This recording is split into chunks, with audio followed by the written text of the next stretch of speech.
कुछ साल पहले दुनिया दहशत में थी। खबर फैल गई थी कि ओजोन लेयर में एक बड़ा छेद बन गया है और अगर ऐसा ही चलता रहा तो पृथ्वी सीधी यूवी किरणों के सामने खुली छोड़ दी जाएगी। वैज्ञानिकों ने वजह खोजी और दोषी निकला एक इंसानी बनाया हुआ गैस समूह क्लोरोफ्लोरोकार्बन यानी CFC, जिसने आसमान में तबाही मचा दी थी। आखिर क्या थी वो घटना और क्या ओजोन लेयर का वह छेद सही हुआ या दुनिया खत्म होने वाली है? आइए जानते हैं। 1980 की शुरुआत में एंटार्क्टिका में तैनात वैज्ञानिकों ने आसमान में कुछ अजीब होते देखा। दक्षिणी ध्रुव की जमी हुई बर्फ के ऊपर खड़े कुछ वैज्ञानिकों ने आसमान में एक ऐसा बदलाव देखा जिसकी कल्पना किसी ने पहले कभी नहीं की थी। हर सुबह जब वे UV radiation measuring instruments check करते, रीडिंग्स सामान्य से कई गुना ज्यादा होती। इतना ज्यादा कि अगर कोई व्यक्ति कुछ मिनट भी डायरेक्ट सनलाइट में खड़ा हो जाए तो उसकी स्किन डैमेज हो सकती थी। शुरुआत में साइंटिस्ट्स को लगा कि शायद इंस्ट्रूमेंट खराब है। एंटार्क्टिका की ठंड, बर्फ और तेज हवाएं अक्सर इक्विपमेंट में दिक्कत पैदा कर देती हैं। सेंसर्स बदलकर फिर से लगाए गए, कैलिब्रेशन दोबारा की गई, लेकिन नतीजा हर बार एक सा था। UV radiation dangerously high. दुनिया के दूसरे हिस्सों में भी डॉक्टर्स स्किन कैंसर केसेस में तेज बढ़ोतरी नोट कर रहे थे। ऑस्ट्रेलिया, अर्जेंटीना, न्यूजीलैंड जैसे देशों में अचानक स्पाइक्स दिख रहे थे। ये आइसोलेटेड कोइंसिडेंसेस नहीं थे, कहीं कुछ बड़ा हो रहा था। वैज्ञानिकों ने पहली बार ऊंचाई पर जाकर ओजोन लेयर के डेटा की ओर देखा, वही ढाल जो सूरज की खतरनाक यूवी रेज से पृथ्वी की रक्षा करती है। लेकिन एंटार्क्टिका के ऊपर का डेटा कुछ ऐसा दिखा रहा था जिसे देख वैज्ञानिक खुद समझ नहीं पा रहे थे।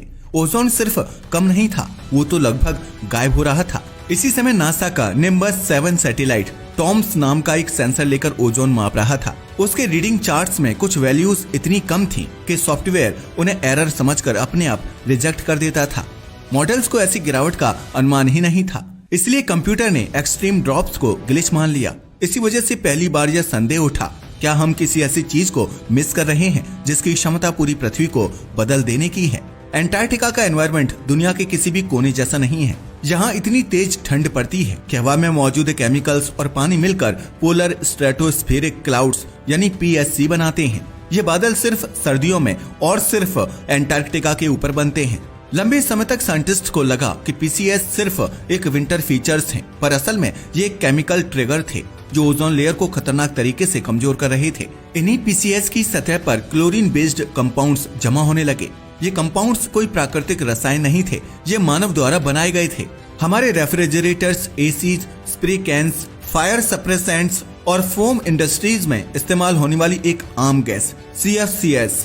Cold Antarctic winter in CFCS को हवा में जमा रखती थी। जैसे ही दक्षिणी ध्रुव पर धूप पड़ती, यूवी सनलाइट इन जमा हुए कंपाउंड्स को तोड़कर क्लोरीन एटम्स को रिलीज कर देती और यही क्लोरीन ओजोन को नष्ट करने का मुख्य कारण था। एक अकेला क्लोरीन एटम लगभग 1 लाख ओजोन मॉलिक्यूल्स को खत्म कर सकता है।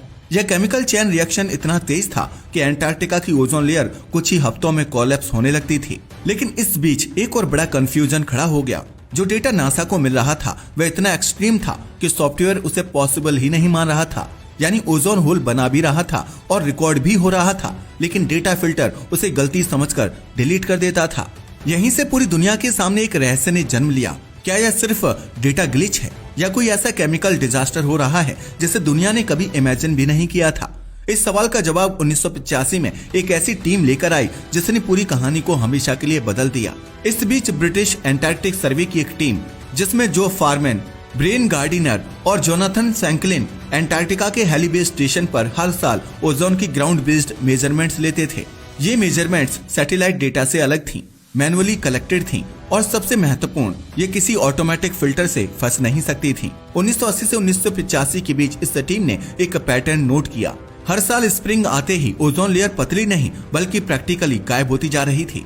1984 में उन्हें पहली बार शक हुआ कि शायद कुछ बहुत बड़ा मिस्ड हो रहा है। 1985 में जब उनका डेटा सामने आया तो उसमें एक साफ चौंकाने वाला ट्रुथ था।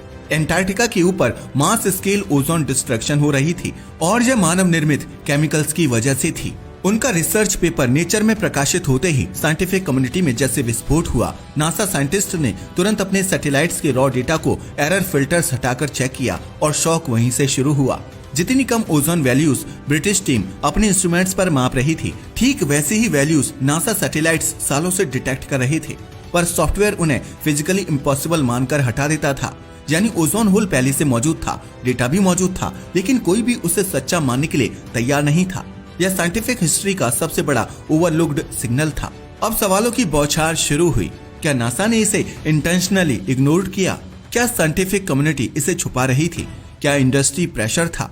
लेकिन असली कहानी इससे कहीं ज्यादा जटिल और खतरनाक थी। अब शुरुआत होती है दुनिया के सबसे शांत लेकिन विनाशकारी केमिकल विलेन की कहानी, क्लोरोफ्लोरोकार्बन्स या CFCs। ये कंपाउंड्स इतने हार्मलेस लगते थे कि साइंटिस्ट ने कभी सोचा भी नहीं था कि ये प्लेनेट को नुकसान पहुंचा सकते हैं।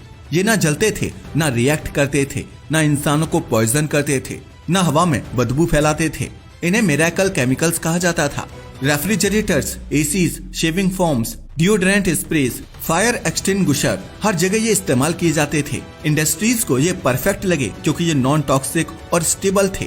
प्रॉब्लम भी यही थी, ये बहुत ज्यादा स्टेबल थे, इतने स्टेबल कि ये एटमॉस्फेयर में जाकर कभी टूटते ही नहीं थे। दशकों तक ऊपर उठते रहते और स्ट्रेटोस्फीयर में पहुंचकर यूवी रेस इन्हें फाइनली तोड़ती और वहीं से असली तबाही शुरू होती, क्लोरीन का जन्म। जब यूवी लाइट CFC पर पड़ती है तो यह टूट जाता है और क्लोरीन एटम्स बाहर आ जाते हैं। ये क्लोरीन एटम्स ओजोन मॉलिक्यूल्स को ऐसे नष्ट करते जैसे आग सूखी लकड़ी को खा जाती है। एक क्लोरीन एटम लगभग 1 लाख ओजोन मॉलिक्यूल्स डिस्ट्रॉय कर सकता है, यानी एक छोटी सी स्प्रे कैन भी एटमॉस्फेयर पर स्थायी निशान छोड़ सकती है। और जब दुनिया भर में करोड़ों टन क्लोरोफ्लोरोकार्बन्स इस्तेमाल हो रहे हों, तब यह डिस्ट्रक्शन एक्सपोनेंशियल बन जाता है। पर सवाल ये रहा, अगर क्लोरोफ्लोरोकार्बन्स दुनिया भर में इस्तेमाल होते हैं तो असर सिर्फ एंटार्क्टिका में ही सबसे ज्यादा क्यों दिख रहा था? इसका जवाब उस जगह की 3 एक्स्ट्राऑर्डिनरी कंडीशंस में छिपा था। नंबर 1, एंटार्क्टिका का अत्यधिक ठंडा स्ट्रेटोस्फीयर। दक्षिणी ध्रुव की सर्दियां इतनी ठंडी होती हैं कि हवा में मौजूद वाटर वेपर, नाइट्रिक एसिड और ट्रेस केमिकल्स मिलकर पोलर स्ट्रेटोस्फेरिक क्लाउड्स यानी PSC बनाते हैं। ये क्लाउड्स पृथ्वी पर सबसे रेयर होते हैं और केमिकल रिएक्शंस को बेहद तेज कर देते हैं। नंबर 2, पोलर वॉर्टेक्स का बनना। सर्दियों में एंटार्क्टिका के ऊपर हवा बहुत तेजी से घूमती है और एक जाइंट साइक्लोन बना देती है, पोलर वॉर्टेक्स। यह वॉर्टेक्स एक तरह का केमिकल केज है जो हवा को महीनों तक बंद रख सकता है। Number 3, sunrise reaction. जब धूप आती है तब हमला शुरू होता है। एंटार्क्टिक, जहां सर्दियों में महीनों तक सूरज नहीं निकलता, लेकिन जैसे ही स्प्रिंग आता है और पहली सनलाइट PSC पर पड़ती है तो क्लोरीन कंपाउंड्स सक्रिय हो जाते हैं, ओजोन मॉलिक्यूल्स टूटने लगते हैं, डिस्ट्रक्शन कुछ ही हफ्तों में पीक पर पहुंच जाता है। यह रिएक्शन इतना तेज था कि सितंबर-अक्टूबर में ओजोन लेयर अपने नॉर्मल थिकनेस के 50% से भी कम रह जाती थी, कई जगहों पर तो लगभग 0। यही था असली ओजोन होल। जब ब्रिटिश टीम ने ओजोन होल की खोज सार्वजनिक कर दी, नासा में पैनिक मीटिंग्स शुरू हो गईं। अगर डेटा सही है तो यह मास स्केल अल्ट्रावायलेट डिजास्टर है। यह लाइन इंटरनल रिपोर्ट्स में बार बार लिखी गई। नासा को 2 काम तुरंत करने थे। नंबर 1, ये साबित करना कि डिस्ट्रक्शन रियल है, गलती नहीं। नंबर 2, कल्प्रिट कौन है, नेचुरल इवेंट या इंडस्ट्रियल केमिकल्स? क्योंकि अगर रीजन गलत समझा जाता तो पॉलिसीज भी गलत बनती और प्लैनेट लेवल डैमेज रुक नहीं पाता। इन्वेस्टिगेशंस तेज हुई और वर्ल्ड साइंस कम्युनिटी शॉक में आ गई जब एक यूनिफाइड कंक्लूजन सामने आया। ओजोन को नष्ट करने वाला गैस कोई नेचुरल घटना नहीं थी, यह मानव निर्मित क्लोरोफ्लोरोकार्बन थे। इसके साथ ही ग्लोबल अलार्म बज चुका था। ब्रिटिश अंटार्कटिक सर्वे की खोज और नासा की पुष्टि के बाद अब दुनिया एक ऐसे मोड़ पर खड़ी थी जहां पहली बार मानव सभ्यता को यह मानना पड़ा कि उसने अपनी ही ग्रह की सुरक्षा ढाल को चोट पहुंचा दी है। यह कोई धीमी सदियों में होने वाली प्राकृतिक प्रक्रिया नहीं थी, यह सीधे सीधे मानव उद्योगों का रासायनिक प्रभाव था, और वो भी प्लैनेट स्केल पर। सदी में पहली बार दुनिया ने महसूस किया कि एक मुश्किल समस्या किसी एक देश की नहीं थी, यह पूरे ग्रह की थी। वैज्ञानिकों की रिपोर्ट्स अचानक रिसर्च पेपर से निकलकर अखबारों की हेडलाइनों तक पहुंचने लगी। हेडलाइंस डरावनी थी, इंट्रूसिव थी और उन्होंने दुनिया को झकझोर दिया। The sky over Antarctica is breaking, ozone shield is disappearing faster than expected, human made chemicals are damaging earth's only UV protection. इस खबर का असर सिर्फ साइंस कम्युनिटी तक सीमित नहीं रहा, जनता की चिंताओं ने सरकारों को भी मजबूर किया कि वे अब कार्रवाई करें। एक अनदेखा अदृश्य खतरा पहली बार सबके सामने इतना स्पष्ट था कि उसे नजरअंदाज करना नामुमकिन था। लेकिन दिक्कत ये थी कि क्लोरोफ्लोरोकार्बन ग्लोबल इंडस्ट्री की रीढ़ बन चुके थे। Millions of refrigerators, ACs, foam factories, aerosol sprays सब क्लोरोफ्लोरोकार्बन पर निर्भर थे। अगर दुनिया को इन्हें अचानक बंद करना पड़ता तो अर्थव्यवस्थाओं पर भारी असर पड़ता। यही वजह थी कि शुरुआती वर्षों में केमिकल कंपनीज, खास तौर पर अमेरिका की ड्यूपॉन्ट ने यह दावा किया कि ओजोन डिस्ट्रक्शन नेचुरल हो सकता है या वॉल्केनिक एक्टिविटी के कारण भी हो सकता है। उन्होंने कहा कि क्लोरोफ्लोरोकार्बन इतने स्टेबल हैं कि ये नुकसान नहीं पहुंचाते, लेकिन साइंटिफिक एविडेंस का बोझ इतना ज्यादा था कि इंडस्ट्रीज का बचाव बहुत देर तक टिक नहीं पाया। 1986 से 87 तक ground station, satellites, aircraft missions, balloon experiments सभी ने एक ही बात साबित कर दी, ओजोन होल पूरी तरह मानव निर्मित था और इसकी जिम्मेदारी CFC एमिशंस की थी। अब दुनिया के पास सिर्फ 2 रास्ते बचे थे, या तो इन केमिकल्स का उपयोग बंद कर दिया जाए, वरना आने वाले दशकों में पृथ्वी लगभग पूरी तरह UV रेडिएशन के सामने खुली रह जाएगी।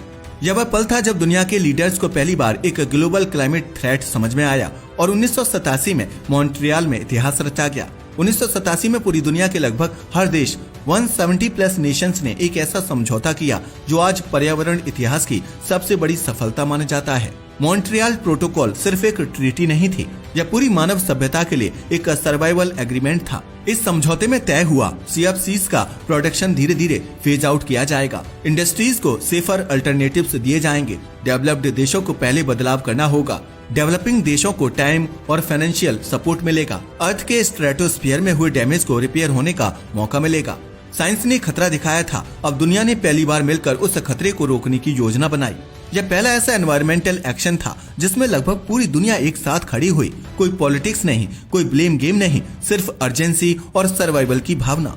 लेकिन इसके साथ ही एक बड़ा शौक भी आया। 1980s के आखिरी वर्षों में ओजोन होल का साइज पहले से भी बड़ा मिलता गया, क्योंकि CFCs एटमॉस्फेयर में डेकेड्स तक टिकते हैं। 1990s तक होल इतना बढ़ गया कि साइंटिस्ट ने इसे प्लैनेटरी वुंड कहना शुरू कर दिया। इसका फैलाव कभी कभी इतना लार्ज होता कि वह एंटार्क्टिका को पूरी तरह ढककर ऑस्ट्रेलिया के ऊपर तक पहुंच जाता। UV रेडिएशन लेवल्स इतने खतरनाक हो चुके थे कि ऑस्ट्रेलिया और न्यूजीलैंड ने कई जगह आउटडोर स्पोर्ट्स इवेंट्स कैंसिल कर दिए। Skin cancer cases historical peaks पर पहुंच गए। प्लांट्स और सी प्लैंक्टन पर UV डैमेज के प्रूफ्स मिल रहे थे। यह उस दुनिया का पहला स्वाद था जो ओजोन लेयर के बिना कैसी दिख सकती थी, और यह तस्वीर डरावनी थी। दुनिया अब सिर्फ यह समझ चुकी थी कि ओजोन डेंजरसली थिन हो रहा है। अब यह सवाल उठ रहा था कि क्या इसे पूरी तरह बचाया जा सकता है या हम सिर्फ डैमेज को धीमा कर पाएंगे।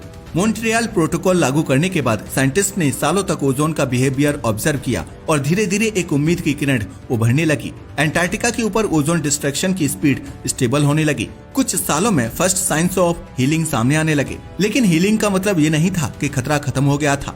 CFCs आज भी एटमॉस्फेयर में मौजूद हैं और आने वाले दशकों तक रहेंगे।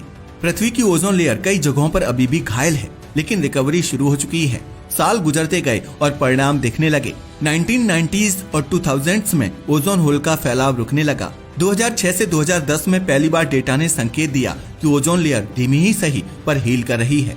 2018 तक साइंटिस्ट ने देखा कि होल की सेवरिटी 20 से 30% तक कम हुई है। 2023-24 में रिपोर्ट्स कहती हैं कि अगर देशों ने मॉन्ट्रियल प्रोटोकॉल फॉलो किया तो दक्षिणी ध्रुव की ओजोन लेयर 2060 से 2070 तक और ग्लोबल ओजोन लेयर 2040 से 2050 तक लगभग नॉर्मल थिकनेस पर लौट सकती है।